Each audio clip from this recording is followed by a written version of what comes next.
turagaruka twinjira mu modoka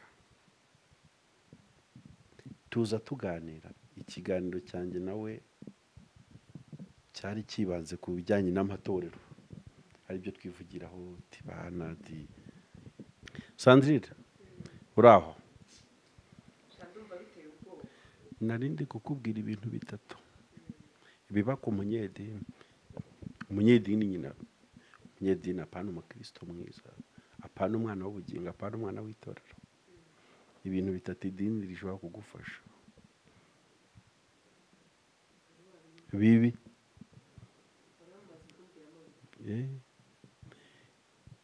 Idini irakwica ntiguhambe, idini iraguheka ntigusimbize.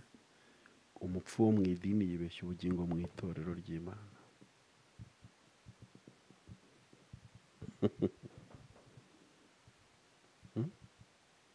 Yego, hari ukuntu uba uri umunyedini mwiza, umuki yego, mwiza uryoshye imbere ya pasiteri pe. Pasiteri akureba ati wawu, je n'ai pas eu beau travailler, sinakoreye ubusa. Akabona yakugize uko ashaka, ariko ntiyigeze agutoza guhinduka uko Imana ishaka kuba. Ubwo wabaye umunyedini uryoshye imbere y'umushumba, ku buryo niyo akurebye aguhimisha kugushyeshyenga no kukubeshya ubugingo kandi ntabwo ufite.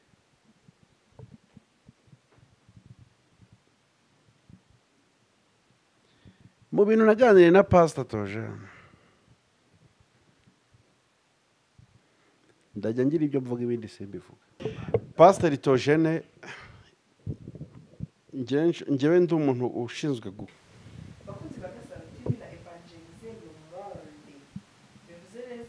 nuko wagira ngo uri umukobwa wa Macron.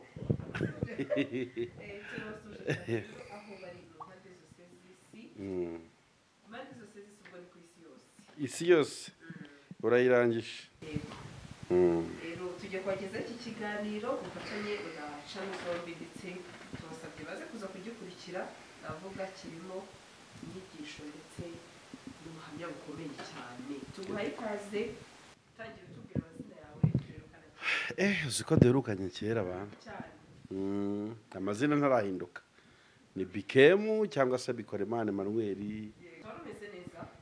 Nari meze neza ndashima Imana, nibyo narindi kukubwira ngo sinjya nterwa isoni no kwitwa umwana w'Imana, kandi nawe ntiterwa isoni no kwitwa Imana yanjye, ndetse nawe Sandrine. Ni kuri twese kuba yemera twese Imana turayemera. Ariko ari n'abatayemera yo cyane rwose. Imana ni nyinshi, Imana ni nyinshi. Twebwe turavuga Imana ari mu ijuru n'isi, Imana data wa twese, Imana umuremyi, niyo turi kuvuga mu iki kiganiro. Bitwaye iki? Se wowe ntiwadusengera we? Ese ninjye utonnye ku mwami. Ninjye umwuka. Oya, dore ko ari nawe MC, ni wowe uyoboye ikiganiro. Burya MC cyategetse kibitegeko kabisa. Reka dushime Imana. Mu izina rya Yesu Kristo turagushimiye, turaguhimbaje ko wabanye natwe ukatugira neza mu nzira zitandukanye, aho twiriwe, aho twaraye, aho abandi babyukiye. Uracyakomeje kwitwa Imana data wa twese, umwami mwiza, umwami w'amahoro, utanga amahoro, ntagire umuntu utera amahane. Turakwinjiza kugira ngo abari we muyobora w'iki kiganiro, kuko tugiye kuganira ibyungura ubwoko bwawe. Urinde amarangamutima yacu gukora amakosa, kugira ngo tutayobya benshi aho kubayobora. Umwuka wera aganze muri iki kiganiro, ntaba ari twe ahubwo uvugire muri twe icyo ushaka ko tubwira abantu bawe bacyumve. Ni mu izina rya Yesu Kristo tubyamaje, urakoze. Amen.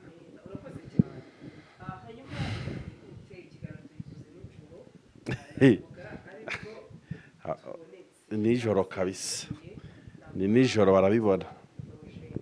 Tuvuye kwa Pastor Theogene kumusezeraho mu kiriyo, kumwifuriza iruhuko ridashira. Ubwo ni ikiriyo none turi kwa turi ku cyumweru, ikiriyo cyatangiye ejo ku wa gatandatu, ubwo rero uyu ni umunsi wa kabiri wacyo. Tuvuyeyo nka Evangelize Romande TV ndetse na Gasaro TV. Kandi ngira ngo wabonye ko hari abantu benshi batandukanye n'ibinyamakuru byinshi bitandukanye. Wabonye uburemere bw'inkuru y'urupfu rw'umuntu ufite umumaro muri sosiyete. Uzi ko urupfu ruremera? Urupfu ruraremera, ahubwo n'umuntu wese akwiye kujya yibaza, byibura ukaryama ubyibajije. Umuntu wese akwiye kujya aryama yibajije ku buremere bw'inkuru y'urupfu rwe. Izaba iremereye ute mu matwi? Izaba isona ute? Aho ntibazaba ngo turagikize cyari cyaratuzengereje. Muri karitsiye navutsemo, ariko bise nihuse we, ngiye nkunda kuganira. Higeze hapfa umurozi, noneho utambutse wese agahunda icensi. Ntiwabimenye se? Ati biki? Cyapfuye mwana. Cyagize ute? Cyapfuye. Yes, twagikize. Bagashima Imana ko umuntu yapfuye. Hariho abantu ku iyi si babayeho gutyo, apfa abantu ntibahungabane, ubwo bagashima Imana. Ariko hari n'umuntu upfa. Haleluya. Abantu bakajya baza ati Imana, tuzongera gukura hehe umuntu umeze nk'uyu? Tuzakora hehe umuntu umeze buri wese akajyaza. Muri Bibiliya mu byakozwe n'intumwa ibice 9:36 hari inkuru ivuga iby'umupfakazi witwaga Doruka Tabita. Yari umupfakazi uboha amakanzu, udoda amakanzu. Igihe kimwe kiragera ararwara arapfa. Amaze gupfa, abantu bose bo muri uwo mujyi hitwa Yopa bazana ya makanzu yababoheye, bayamanika bose barira imbere ya Petero ati please, ninde tuzabona uzongera kutudodera imyenda nk'iyi, amakanzu meza nk'aya? Yo, Imana ngo yibutse imirimo myiza ya Doruka Tabita iramuzura. Ejo niho natekereje, ndavuga ati Mana, wakongera ugakora igitangaza nk'icyo wakoreye Iyopa kuri Doruka Tabita, kuri iyi nshuro ukabikorera kuri uyu musozi wa Kigali, hakumvikana inkuru ivuga ko Pasiteri Theogene Nzahuke yazutse. Uzi impamvu? Mukuri kw'Imana, mukuri kwanjye ko ku mutima, sindi kubona undi muntu uzaperforminga nka Theogene muri domaine yari arimo. Mu murimo w'Imana ntihajya habura abakozi. Ihamagara benshi. Ubu hari undi igiye gupfunura mu mwobo atungurane. Niko Imana ikora mu murimo wayo, nta kamaro ubamo. Ariko hari umuntu buri anointed mu mpano zitandukanye ku buryo nta wamwiganya. Ninde uzajya ujya Nyabugogo abona abana muri ruhura no mu makarito, akabafata akaboza akabashyira mu modoka akabajyana mu rugo kubishyurira no kubagaburira neza? Ninde uzajya wambara ikote na karavate akemera kwicara hasi mu giterane mu mboba aho ziri, ntajye kubyigana n'abapasiteri mu ntebe z'ibyubahiro, akisangira abo yaturutsemo? Ninde tuzabona umeze nka Pasiteri Theogene wari mayibobo, ubihamya akanabivuga, akavuga n'agace yabikoreye abona karitsiye, ntatinye, ntagire ngo ntarebe ngo atwaye imodoka ihenze n'inzu nziza, ariko agahora ahamya aho Imana yamukuye? Ninde tuzabona umeze nka Pasiteri Theogene? Itorero rirahombye, n'igihugu kirahombye, ariko mu ijuru barungutse. Uza akantu ugomba kumva, dusenga. Iyo turi gusenga Imana ngo iduhuze n'umuntu w'ingenzi, irabikora, ariko tuba tumurwanira n'Imana. Nayo ishaka ko umuntu w'ingenzi ayisanga vuba.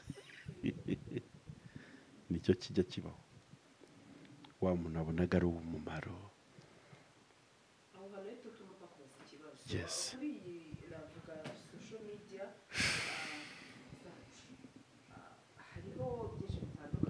Cyane.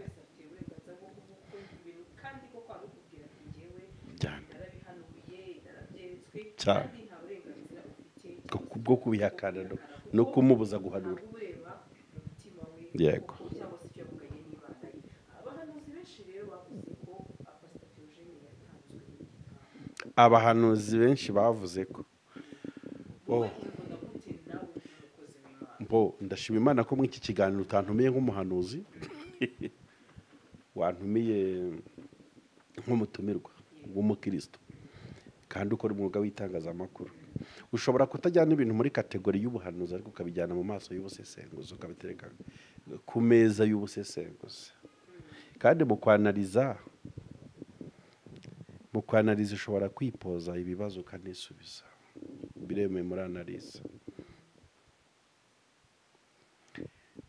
Nyuma y'ibintu byose bari kuvuga,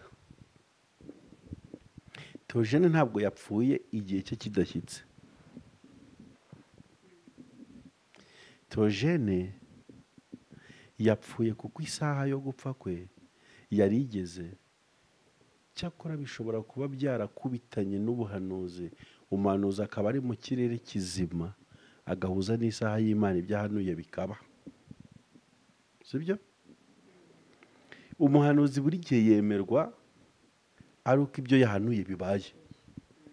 Iyo bitabaye ubuhanuzi, wemerewe kubugira ikimenyetso kigibwaho impaka igihe cyose bukiri mu kirere cya netre, bukiri muri zone netre.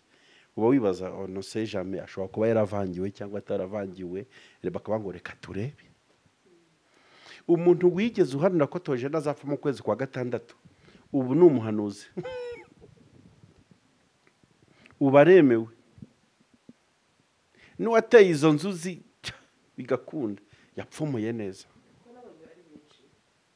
Ntacyo bitwaye kuba twaba dufite abahanuzi benshi, sibyo? Hari ibyo umbajije, warumbajije ngo mu byo abahanuzi bavuga ko ari abahanuzi, njyewe ntabwo mbizi burya umuntu umutima we n'ubuze ukuri cyangwa se umuntu kuza akaba ari umuhanuzi we n'uburenganzira bwe cyane cyane. Njyewe navugaga ku byo tubona kuri izi social media. Yego.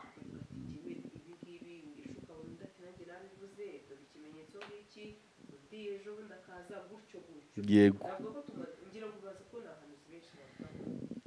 cyane rwose. Hari n'ikindi, umwuka wa gihanuzi wajemo abatari abahanuzi bawiyitirira, bawukoreramo n'amakosa, bituma abantu batekereza ko abahanuzi ari abanyabinyoma. Sibyo?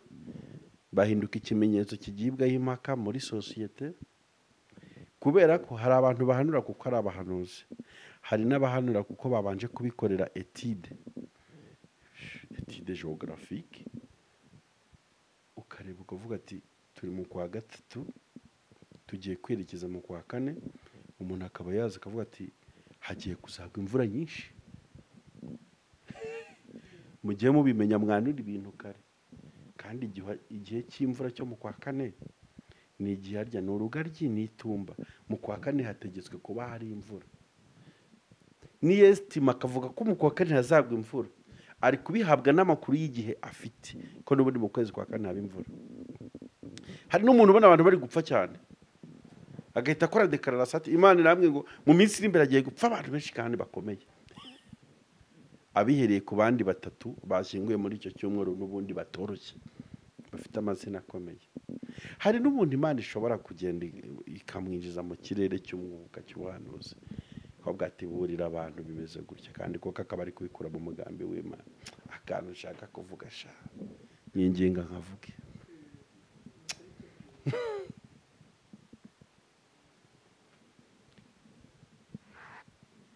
Intsinzi y'umuhanuzi ni uko ibyo yahanuye bisohoye. Ariko si ku nkuru zose agomba kubyina iyo ntsinzi.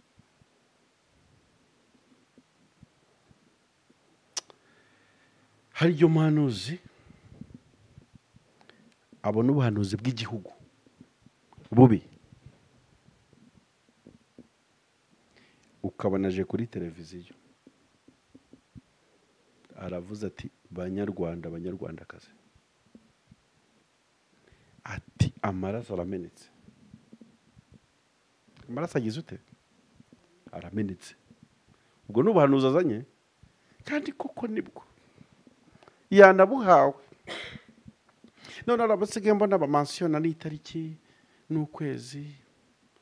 Iri joro musenge cyane, musengere uku kwezi kwa karindwi, musengere uyu mwaka. Abantu bagiye gupfa, haje ibikomeye.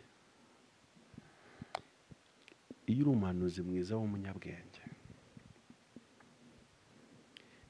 Imana ikakwereka ibyago. Ibiki? Kuri Sandirina, ikakwereka ibyago kuri Sandirina. Usabwe kubanza guhinduka umuhanuzi w'urukundo mbere yuko uba umuhanuzi w'umunyempano. Imana iri kukuganiriza amakuru ya Sandirina ko atari meza, ukagira iyo chance ukabibona. Kubi yakwinjije mu bwiru bwayo, burya mwahagirana n'ikiganiro. Dore ikintu wabwira Imana igihe ikweretse ibintu bibi. Abwira ati Imana, Sandirina nibwo akirongorwa. Sandirina afite abana 3 cyangwa afite 1. Sandirina yaratangiye gutera imbere. Uno umuhanuzi ufite urukundo. Sandirina umumama mwiza yarari kwaguka. Asize umwana muto. Dear daddy, please, wacumye ibi byago. Sandirina ko agifite byinshi byo kugukorera, ukaba umutije kurama, ko atari we wa mbere ugiye kwigiraho kuramisha. Umvise umuhanuzi wuzuye urukundo. Contraire, naho iyi Imana ikweretse ibyago kuri Sandirina, umuhanuzi w'umuswa cyangwa w'umwana cyangwa udafite urukundo, buri abahanuzi bahanura ibyago ku gihugu, bakaza no gukora amadeklarasiyo yo kubitangaza ku mateleviziyo. Njye mfata ibyemezo byo gufunga abantu nabashyira muri gereza, kuko n'abanzi b'igihugu. Wagize chance Imana iguhishuriraho umwanzi w'igihugu azaturuka ku gihugu ukunda. Imana ikweretse ibigiye gukiba mu bibi. None ntugiye nk'umwana w'Imana wageze ahituye, ntupfukamiye igihugu kiyiri imbere. Yubwira ati Imana, ko muri 94 twabonye byinshi, ko amaraso yatumeneka, ko tudashaka kongera kubona imiborogo n'amaraso atemba. Waba bari iki gihugu basi kibabarire ku bwanjye wagutonyeho, byibura ukagira iryo shyaka. Naho birababaje kuba Imana ikweretse intambara ku Rwanda, ukanyanyagira ku Gasaro TV no kuri Evangelizero Monde TV. Musenge cyane, byakomeye. Uyu mwaka agiye kumeneka amaraso menshi. Are you normal? Igihugu nk'iki cyabayemwe amahano rongera kugihanurira ibyago. Waterese iyo Mana.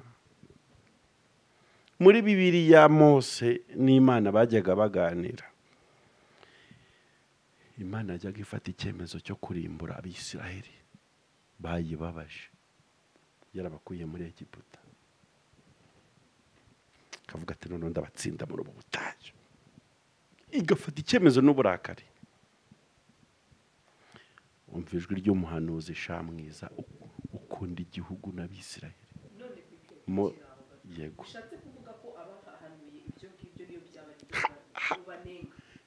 Sana icyo mbanengera ni iki, ngiye kukivuga mbanze nagize iyo koroza abantu batabyibazaho. Mose nanagusubiza, iyi Imana yafataga icyemezo ngo ngiye kubarimbura bose, tikereka wowe niwe nshobora kubabarira.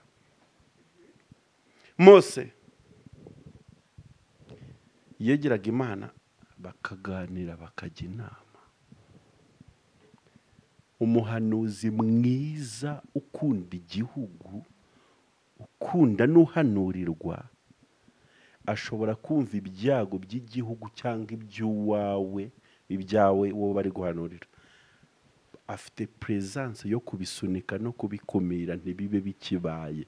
None abahanuzi bo mw'iyi minsi, kubera ubugome n'ubuswa, bashimishwa no kubona ubuhanuzi bwo babaye successful nubwo bwagira ibyo byangiza muri sosiyete. Akavuga ati wawu, nimureba ko ndi umukozi w'Imana ko na hano yakuye azapfa none akaba apfuye. Nimureba ko ndi umukozi w'Imana. Hari abari bahanuye jenoside yakorewe abatutsi muri 94, baravuga ati buryo kuko wa muhanuzi ntabwo ajya avangirwa, iyo ntabwo ariyo yagakwiye guhinduka intsinzi y'umuhanuzi mwiza.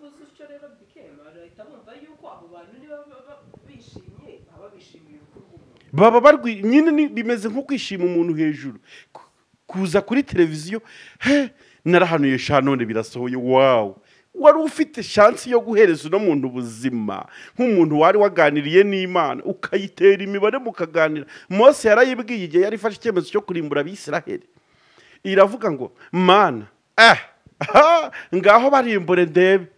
Ati none se kugiye kuturimburira mu butayu? Abanyegiputa bagusuzugura bumvisha utanga isezerano kuzambutsa Abisiraheli bakagera i Kanani, nibumviye inkuru kutabikoze ntibazavuga kurinswa. Uzabusebye. Umuhanuzi mwiza wuzuye urukundo ashobora ashobora guhagarara muri pozisiyo isa naho ari kugira Imana inama kubera ko yayitonyeho kurusha abandi. Mose aravuga ngo abanyegiputa bumvise uvuga ko uzatwambutsa ukatugeza mu gihugu cy'i Kanani, nibumva ko waturimburiye mu butayu bazavuga iki? Imana ihosha uburakari, ibyo bintu bisiba mu mutwe, ireka Abisiraheli barakomeza. Kubera iki? Kubera umuhanuzi mwiza w'umunyabwenge ukunda igihugu n'abantu bahanurirwa kandi uzi gutereta Imana akayihendahenda. Naho urabona ibyago ku gihugu cyangwa kuri mugenzi wawe, nkaho wakamubwira ati sengera ibi bintu nyaboneka bikurweho, wowe utegereje kubona bibaye kugira ngo werekane ko ubaye umuhanuzi w'ukuri, kandi wari ufite chance yo gukumira ibyago kubw'ubutware ufite ku Mana abandi badafite. Abahanuzi bagira ibyiciro, harimo abahanuzi bato, hariho n'abahanuzi bakuru. Turi kujya duhanurirwa n'abahanuzi b'abana. Ngize amahirwe ndaryamye ndarose, ndose Sandirina aca muri ruhurura akagwamo agapfa. None ndaje ndakubwira ati Sandirina ugiye kuzaca muri ruhurura upfe.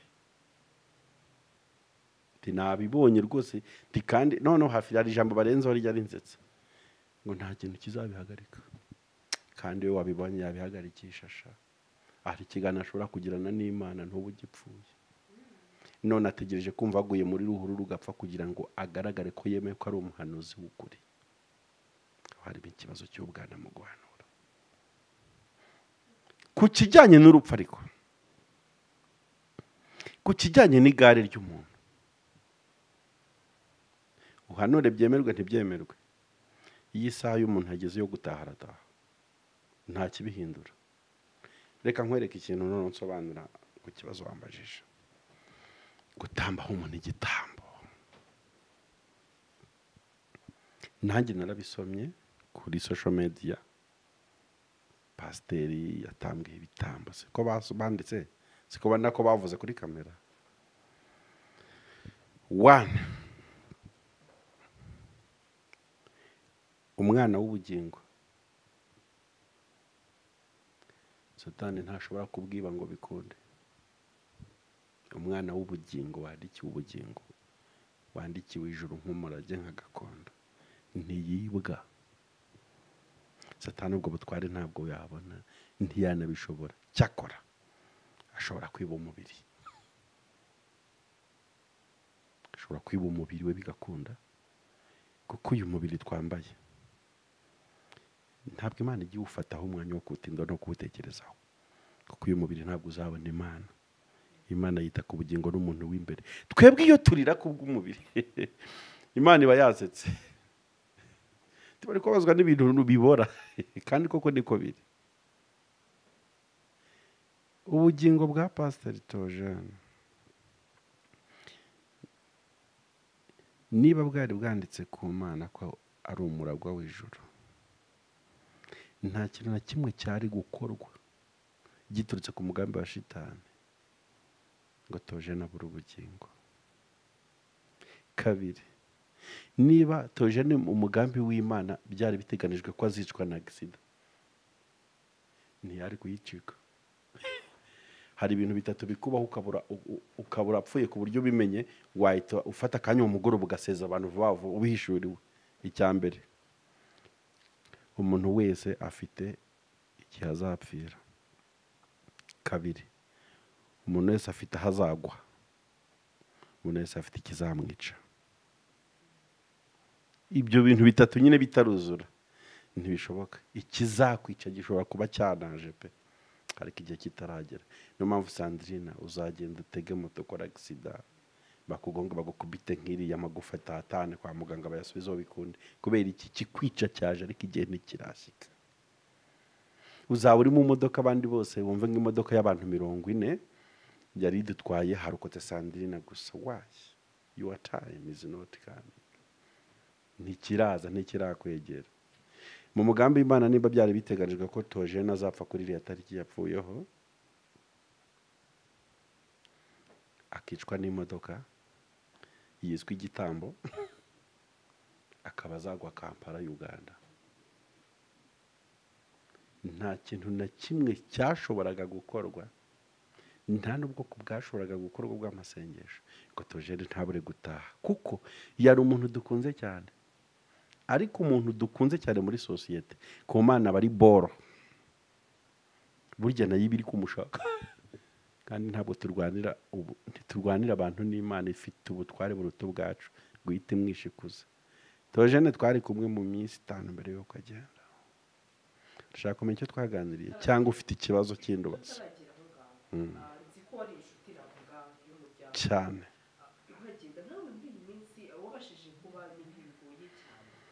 Cyane. Yego. Nk'iyo rero rimwe na rimwe biriya bintu twandika kuri social media, yego, natwe turabanditse kuri title, ikintu nuko nabeshya cyane cyane. Biriya bintu bikomeza byandikwa ku mbuga nkoranyambaga, harimo ibyo by'ibitambo. Ntabwo wagize ugira amatsiko nkawe, nzi neza ko uri mu rugo, uri inshuti y'umuryango, byibuze ube wambwira ese yibonye biri kwandika nka bibi, nta kintu na kimwe wenda biguhungabanyaho, cyangwa se nta buryo ubyibaza ese kuko yaba yatanzwe n'igitambo nkaho uri hafi ye? Njyewe ikintu natinzeho gikomeye, kubera ko ugize amahirwe kino kibazo wenda uri kukibaza n'umuntu w'umunyamakuru nawe wandika mugani nk'uko wavuze ngo nawe twese turandika. Hari umuntu bishobora kujyana kure cyane bitewe na domaine umuntu aherereyemo, ntabashe kwakira bino bintu biba byandikwa ku masocial media bitandukanye. Ariko kandi hari abantu bavugishwa ibintu n'ibintu nka bibiri. Icya mbere, amarangamutima y'akababaro ko kubura uwatashye, bakagerageza kugoragoza inzira zose zishobora kuba zavuyemo ibyago bye. So parmi bashobora kuzanamo igitambo, bashobora kuzanamo abarozi, bashobora kuzanamo amadini. None se nturabona umuntu apfa bakamutwerera leta ati nta bandi bamwishe, ni leta kandi ikimwishe kirahari cyamenyekana. Urumva Sandrine, umuntu wese ashobora kwexpressinga amarangamutima ye ku rupfu rw'umuntu bitewe n'akababaro, bitewe na complexe. Buri wese agakora interpretation ashaka. Ariko ndagira ngo mbwire abantu ko batangaho umuntu igitambo batakimutambaho, Imana ntijya yemera gutamba umwana w'ubugingo ngo ishete ubugingo bwe kwa Satani. Kuko igihe Yobu yaragiye kubigerageza, Imana yamuhaye access. Hari igihe Imana igitanga access ku mubiri yacu kugira ngo bitwinjize mu igare ryacu. Imana yahaye access Satani kugenda agafata Yobu akamwaka ibye byose n'umubiri. ku mugore we, buriya abagore ukuntu mwitereye, urabizi mugira n'amarangamutima menshi, uretse no kubona ibyo kuvuga ngo gutambwaho igitambo. Buriya umugore ntabwo aba yifuza no kubona amafoto y'umugabo yari kunyanyagira kuri social media. Burya niyo byaba ari kumuvugwa hari byiza ariko yapfuye, sibyo? Yakomeza abibona bimuca mu maso, dore nabo bamushyizeho, none we ari guca ku binyamakuru byose nkaba byo ku isi, cyane cyane ibidiringa na gospel. Sinigeze nganira n'umugore we ngo menye icyo atekereza kuri ibyo, ariko ikintu kiremereye kihishe inkuru y'urupfu rwa Pastor Theogene ntabwo ari uko yaba yaratambweho igitambo, ahubwo icyaba kiremereye cyadukomeretsa tukimenye, uretse ko tudafite n'amatsiko yo kukibaza, kereka ahubwo Pastor Theogene abaye yaragize iherezo ribi, cyangwa akaba yarahombeje Imana atarakoze icyo yaremewe. Pastor Theogene yakoze icyo yagombaga gukora mu gihe yaragiye ku mwuka w'abazima, yatanze umusanzu aho yagombaga kuwutanga. None Imana irarebye ibonye ko imirimo yateganijwe gukora n'icyo yaremewe kirangiye, iramuhamagaye, tutitaye ku nzira byanyuzemo imuhamagariye ariyo yose. Nuko Theogene yabaye umugabo, ahubwo natwe dusigaye tuba abagabo nka we. Dukwiye gutinda ku cyo tugomba kwigira ku nkuru y'uru rupfu kuruta gutinda ku cyamwishe, kuko ntiduteze niyo twakimenya ntibyadushyira ku rwego rw'uko tumuzura ngo agaruke, ahubwo dukererwe twibaza twe ku iherezo ryacu uko wagiye we yaragiye. Aha, ku itariki 18 niba atari 17 nafashe urugendo mva i Kigali nerekeza mu ntara, ndumva ari Bugesera, hano si Burasirazuba, harya mu karere ka Bugesera ni Burasirazuba je pense. Sandiri kumba nutazi intara z'u Rwanda sha. Bugesera iherereye uzi Rusizi gusa, Rusizi baheze kugira ngo mbega ubukurikiye nk'abandi bose. Yego mubyeyi urakoze. Nafashe urugendo kuri 16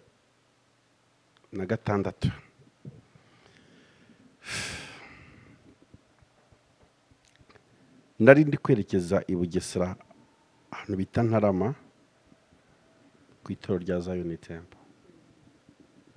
Nari ngiye ku mpamvu zo gukavaringa igiterane cyari kiri kuhabera no gukorayo umurimo w'Imana. Birumvikana ni igiterane cyari cyahuje abantu benshi batandukanye, harimo Theogene, Pastor nyine Nzahuke,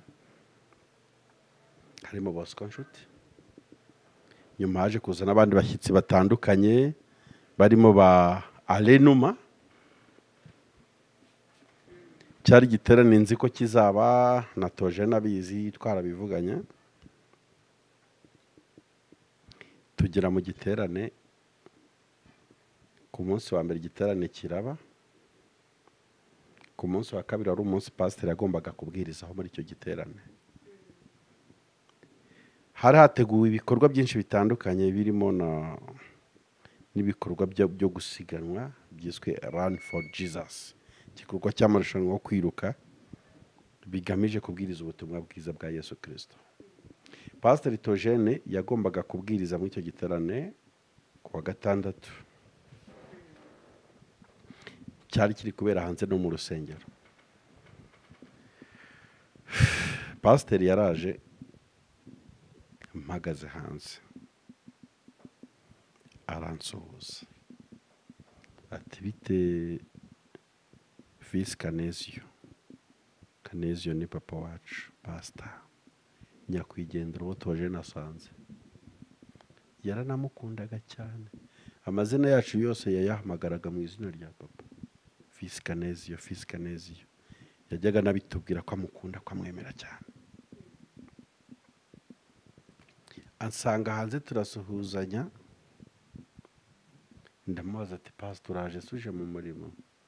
Ati yego ndaje rwose.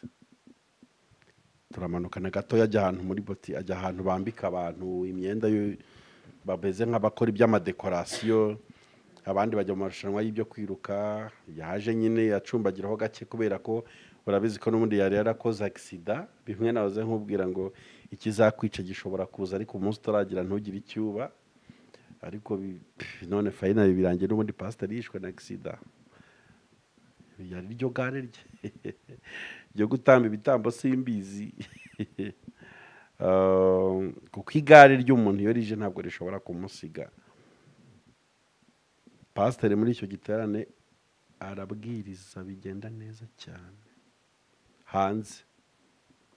Ndaza kuvuga ikintu gitangaje nabonye nkikanga kuri Pastor Theogene muri iyo minsi twari turi kumwe. 17. Noneho igiterane gisoje cyo hanze kuko hagombaga kuba ikindi cyane nimugoroba, cyagombaga kubera mu rusengero none kibere hanze. Pasiteri yagombaga kubwiriza uwo munsi gusa ku manywa, nimugoroba hari abandi bapanzwe. Umushumba w'iryo torero amushyira ku ruhande avuga ati ariko watubabariye na nimugoroba ukaza kutwigisha. Pasiteri aremera kandi inyigisho yari yateguye yari yakomanywa gusa. Birumvikana nk'umwigisha, umwigisha wese aba yateguye.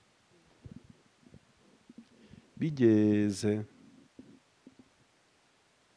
nimugoroba pasiteri aza kubwiriza, n'ubundi iteraniro rya nimugoroba ryari ririmo abantu benshi mu rusengero, ririmo na ba Alenuma n'abandi bagenzi be bari bari kumwe, Professor Sinzarinde wigisha muri kaminuza, umuvugizi wa Zayoni sinibuka izina rye, hari umuhanzi Bosco Nshuti. Wenda indi video mfite, hari video mfite hano nza gushyiraho, wenda bakurikira Evangelism Monday TV bashobora kuyibona, nshobora kuyifatikanya n'iki kiganiro bakareba ibyo ndi kuvuga ukuntu byari byifashe. Noneho reka nkubwire Sandri, kuva navuka nibwo nari mbonye umwigisha urimo arigisha, ukabona ari kwigisha wagira ngo ntari ku isi. Abari bari mu iryo teraniro ibi bintu ndi kuvuga barabizi, baranabibona mu iki kiganiro. Nindangiza ikiganiro iyi video ndayishyira inyuma y'icyigisho pasiteri cya nyuma yigishije kuri uwo musozi, ndakibitse muri computer.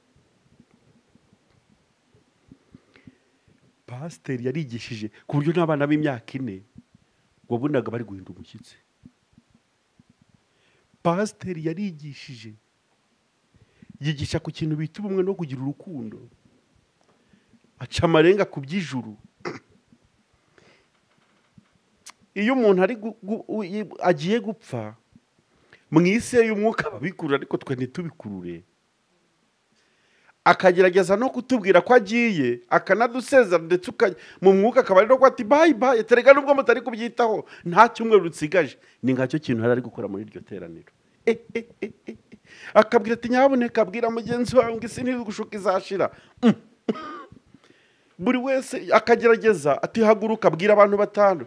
Mbega yari ameze nk'umuntu ati mwese ndashaka kumakinga ashobora ko ngiye gupfa mbasezeye. Mbega iteraniro ry'umuriro, mbega iteraniro abantu bafashijwe bagize utabandi baradida. Mbega iteraniro we. Pasiteri yari asanzwe yigisha abantu bagafashwa, ariko kuri uwo mugoroba njye nari nabonye bidasanzwe. Umva se noneho amateraniro arangiye aradusaba, njyewe n'umunyamakuru twari turi kumwe, umukameraman Bikem, munshyirire ibintu nigishije kuri flash nze kubya prodinga kuri channel yanjye.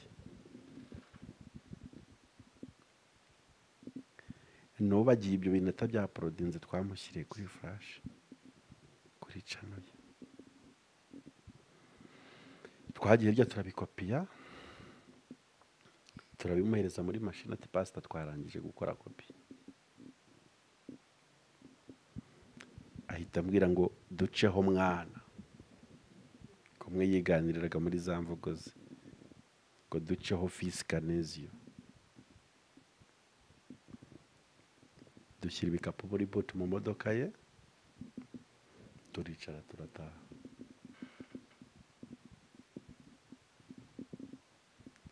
Duhagurutse tuje dutashye,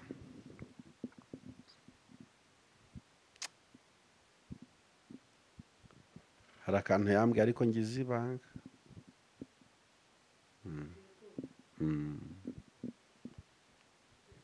Ni akantu kagenda gafitanye isano n'ibitagenda neza mu madini. Nkagize ibanga, mpyisi bigeze bamubaza ikibazo aravuga ati iki cyo sinyisubije kuko kiraremereye. Ni ikiganiro bari kumubaza, yari ari gutanga speech cyagiye umwami atanga, ari kuvuga ati shati u Rwanda ati hari ikintu rutakoze kandi iyo rugikora rwari kwaguka, ngo ariko icyo kintu sinyivuze kiraremereye. Nanjye ikintu pasiteri yanganirije duhagurutse twicaye mu modoka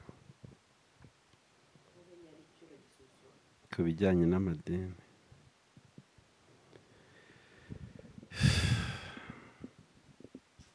nanjye sinkivuze kiraremereye.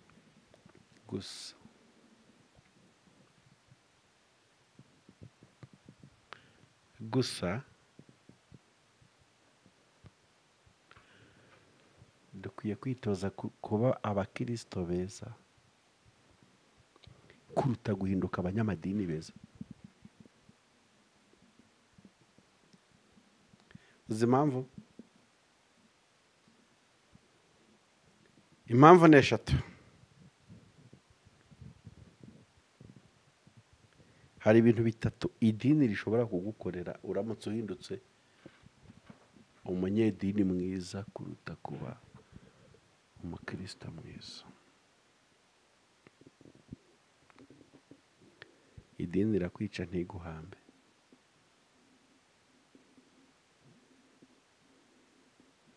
Idini riraguheka ntigusimbize. Yego. Sandrine, uraho?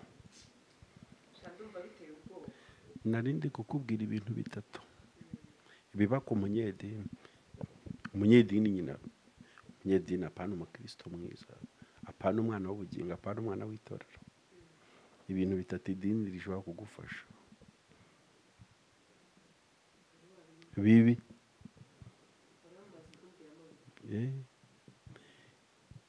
Idini rirakwica ntiguhambe, idini riraguheka ntigusimbize, umupfu wo mu idini yibeshya ubugingo mu itorero ry'Imana.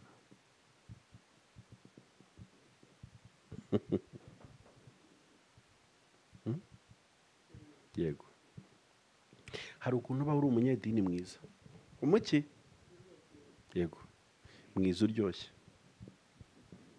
imbere ya pasiteri pe. Pasiteri akureba ati wawu, je n'ai pas eu beau travailler, sinakoreye ubusa. Akabona yakugize uko ashaka, ariko ntiyigeze agutoza guhinduka uko Imana ishaka kuba. Ubwo wabaye umunyedini uryoshye imbere y'umushumba, ku buryo niyo akurebye aguhimisha kugushyeshyenga no kukubeshya ubugingo kandi ntabwo ufite.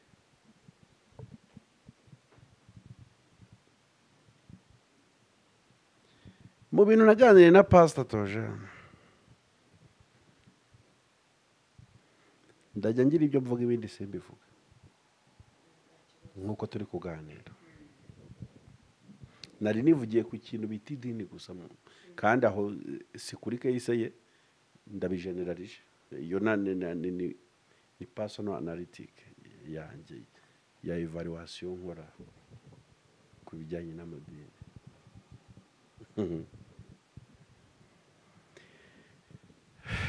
turi mu modoka tuza,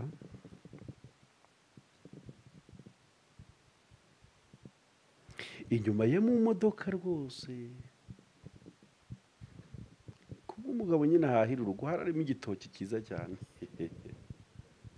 muri buto, cyangwa ntibyari ngombwa kukivuga turi kuganira gutandukana kwa na pasiteri kwa nyuma uko kwari guteye n'ikintu yansigiye. Ibikapu ndabyimura tubishyiraho, twari twicaye twari bake, yari njye nawe gusa n'umuntu undi twari duhaye lifuti yahise aviramo hafi. Tugeze imbere ndamubwira ati pasita hagarara gato ngabanya amazi. Iyi nawe ati tuyagabanye mwana. Turi aho twari turi kwihagarika mbona ishyamba rinini, ndavuga ati se pasita nk'ubu ngiye mu iri shyamba nkabona umuntu arankora yaranyirukanka nyiriye pfo twabigenza ngo nakomaho nakurya umwomeko none ukeka ko nakureka? Ati twajyana. Turagaruka twinjira mu modoka tuza tuganira. Ikiganiro cyanjye nawe cyari kibanze ku bijyanye n'amatorero, aribyo twivugiraho tibana mwakuriye mu itorero mujye mukomeza kubaha Imana ya so. Nukuri papa wanjye naramukundaga cyane cyane. Tuza dutera urwenya mu modoka duseka twishimye rwose. Tugeze imbere gatoya n'ubundi imodoka yari idukubise. Ni umwuka Imana mubi yakora kuri vora gatoya, imodoka aratwinjiriza mu mukono wacu ishaka kudukubita neza neza. Ndavuga ati turarusimbutse dore ko twigenje. Aho naho tuba turarukutse. Arongera ajya kuri vora dukomeza ikiganiro cyacu. Arambwira ngo ndi kumva mfite inyota yo gukorera Imana ibintu byinshi. Agenda aganiriza imishinga ye. Ati ibintu Imana yankoreye ndashaka kuyikorera. Ati sindatangira. Kumbe mu ijoro babonye ko ari gusoza. Ndavuga ati none pasita wangijije hano mu Giporoso ugakomeza ukigendera ngo hoya ngo sinago hari ifuti igice. Arantwara angeza aho ngaho ku irembo hafi mu rugo kabisa. Dusezeranaho ndamubaza dese ufite iyihe gahunda ejo ndebe ko naguherekeza? Rero ejo nzirirwa mu rugo tareka premidi nzajya kubwiriza i Muhanga. Natwe rero kubera ko iya premidi twari dufite konseri ku cyumweru ntabwo byabaye ngombwa ko muherekeza i Muhanga nk'uko nari nabimusabye, ahubwo nahise ngaruka i Remera. Ansezera yarambwiye ngo bayi bayi, Imana nibishaka tuzasubira. None ntiyabishatse ko twongera kubonana gihumeka. Ngomba kugira umwete wo kurinda iryo jambo yambwiye nyine tukazasubira koko. Ngo ku rugendo rwa nyuma nagiranye na Pasiteri Theogene rwari rumeze mu minsi 4-5 mbere y'uko ataha. Papa Savani w'ejo wivugiye ati twari dufitanye gahunda yo guhurira kuri uyu musozi ngiye kubakaho tukabonana. Ati none turabonanye. Niko yavuze ko kiriyo ejo. Theogene araruhutse twe turarushye. Kuruhuka kwe bitumye bitwongereye twebwe imiruho. kandi we yaruhutse. Yego. dusa n'abagana ku musozo w'ikiganiro ndetse mubaza iki kibazo ubundi byakatwigishije iki wa mugani niba nawe yarakubwiye ati Yego. kandi uyu munsi impamvu nkikoje iki kibazo nagiye mbona kigarutse komenti nyinshi n'ubundi zigaruka itorero runaka tukibaza kubera icyo abantu cyangwa se muri iyi minsi amatorero agenda asa naho yabasabana. Oya, kubata abantu gute? Sobanura neza ikibazo cyawe ngisubize. Mbese ugasanga nk'uko wavuze ngo umuntu ugasanga ni umunyedini kurenza. Yego. Wakoze cyane. Iryo kosa cyangwa iyo esheke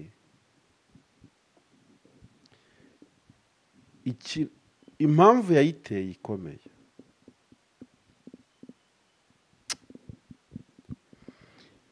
Abigisha benshi bo muri Afurika, ndavuga muri aka karere cyane kuko ariho mbona hari ibibazo mu madini,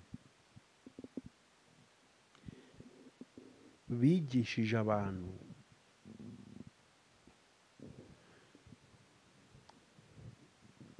bagamije kubahindura kuba abayoboke beza kuruta kuba abakristo beza.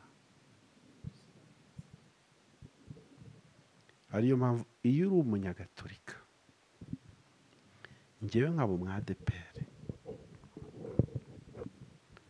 umukatolika niba yicaye aha, but it is not always the case, sometimes, niba umukatolika yicaye aha n'umwadeperi yicaye aha, hano hagomba kuzamo ikintu gisa n'ikibatandukanye kubera ko badasengera hamwe. Kandi mu butumwa bwiza twari dukwiye ngo simi si Christ,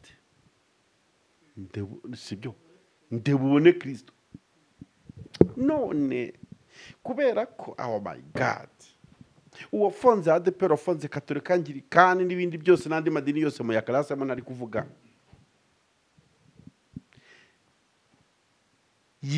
yafashe umwanya mwinshi cyane wo kwigisha indangagaciro za Kiliziya Katolika cyangwa za ADEPR kuruta kwigisha indangagaciro z'ubukristo. Muri iki gihugu cyacu cyiza dukunda, cyatubyaye, cyaduhetse u Rwanda rwo kabaho, dufite amateka twicaye hatari meza, abanyarwanda twese tuziranyeho. Amateka ya jenoside yakorewe abatutsi muri 94. Ni ukuri ibi bintu byabaye muri iki gihugu ni agahinda kuri buri muntu.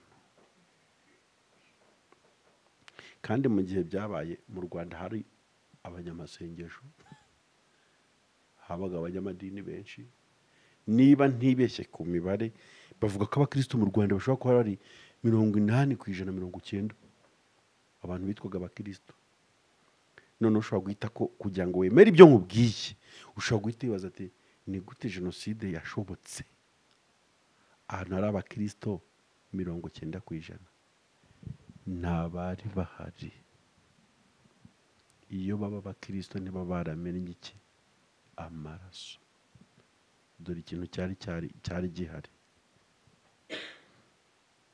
twari twujuje umubare mwinshi w'abanyamadini beza kuruta gutunga abakristo beza. Abantu bari barigishijwe, ababigishije bateganya kubahindura abayoboke beza babo kuruta kubahindura abakristo ba Kristo nyakuri. Kuko iyo bababo ntabwo biriya bintu biba byarashobotse. Umukristo mwiza ntamena amaraso, umukristo mwiza ntashukika, umukristo mwiza ntiyoshywa. Icya kabiri gitera ibyo byose nk'uko ubimbajije, guharanira inyungu zawe kurushiza umurimo w'Imana uvuga gukorera. Niba ukorera Imana wagategereje, niba uri umukozi muri kampani, wakarindiriye guhembwa na boss wawe na shobuja, kuko Imana si yo njiji yo kwicisha inzara abayikorera by'ukuri. ifite uburyo yapanze yapuraninze byo kuduhemba no kutugororera tukiri hano ku isi ntitwicwe n'inzara. Ariko iyo dufashe inda zacu, iyo dufashe gushaka ibiryo kwacu, tukitwaza ubutumwa bwiza nk'agakingirizo, birangira ngiye kuvuga akantu gakomeye, birangira ubutumwa bwiza budutunze ariko twe tutabutunze, kubera ko icyo gihe dusoma Bibiliya tuyituma icyo dushaka kwituzanira kurusha kujya gukora icyo yatumwe ku bantu b'Imana.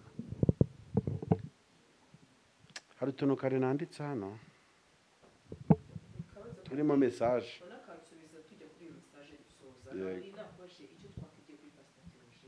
uyu munsi navuga atashye neza, atashye rwose ari umuntu wakoreye Imana tuzi neza, cyangwa se tuvuga ngo ni ukuri ijuru yararikoreye. Ubundi twakamwigira iki? Natwe dusigaye tukirebaho niba Pastor Theogene uyu munsi atashye neza mu buryo bwiza, sibyo? Kandi agataha nk'umukristo atari nk'umunyedini, twebwe tubyigereye iki? Icyo kibazo cyanjye cya nyuma tuvuga n'ikiganiro ukabura gifunze kwihanganisha umuryango wa Pastor Theogene. Pastor Claude se kubera urukundo rwinshi umukunda kwihangana byakunaniye?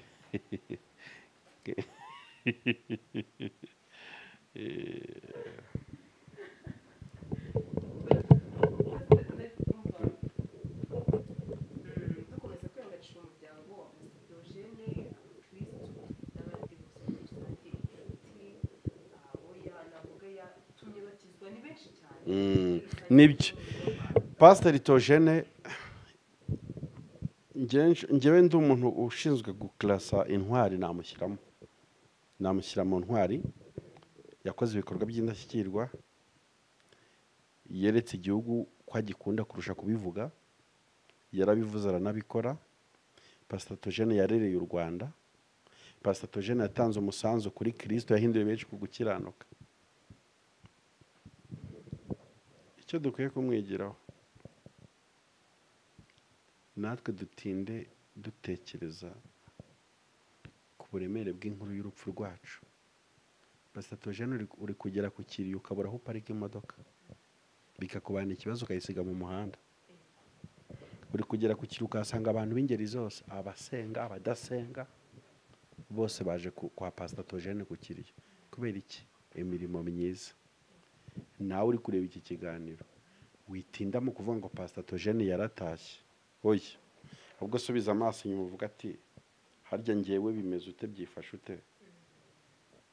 Nimva muri uyu mu mubiri hazasigara havugwa iki? Fata akanya utekereze, uyu munsi upfuye kuri stati z'abantu haba handitseho ibiki? Nusanga ibyaba byanditseho bitameze neza, bikosore bazandikeho ibyiza. Ibyo bazandika kuri stati yawe nupfa, hera none aho bikereya. Yego. Yego. Ese yego.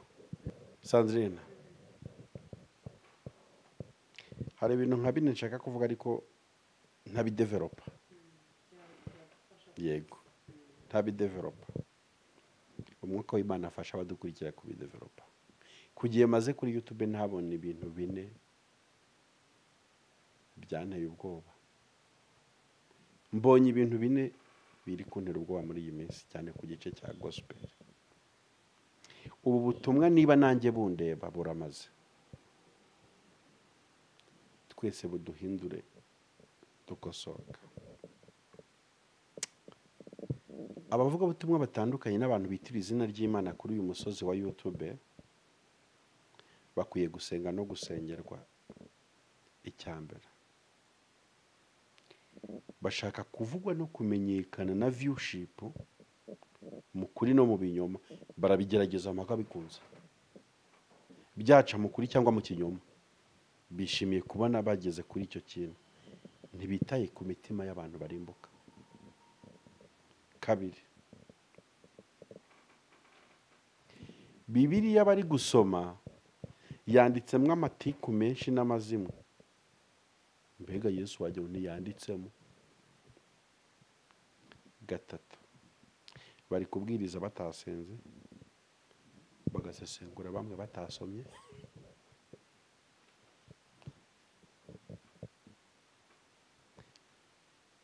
Abanesheje ubusinzi bakanesha ubusambanyi, YouTube igiye kubarangiza mu gihe gito. Bari kwisenya, bagaruka bagasenyana. Abadayimoni ikintu bari gukora ni ukwirirwa babaseka. Imbuga nkoranyambaga bwari uburyo bwiza Imana iduhaye bwo kubwiriza amahanga, ariko isheki ihari, tumaze gutoba isoko abantu bavomagaho amazi y'ubugingo. Nitudahesha Imana agaciro, nayo ntizakaduhesha. Dusigaye dufatwa nk'abesikoro kandi nta muntu twibye, kubera imyanda babona twigaraguramo kuri social media. Dukwiye kwihana. Yego, urakoze.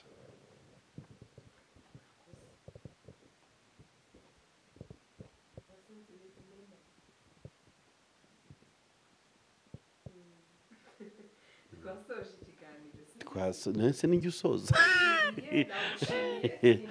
Kameramani ahubwo banza yadukunze.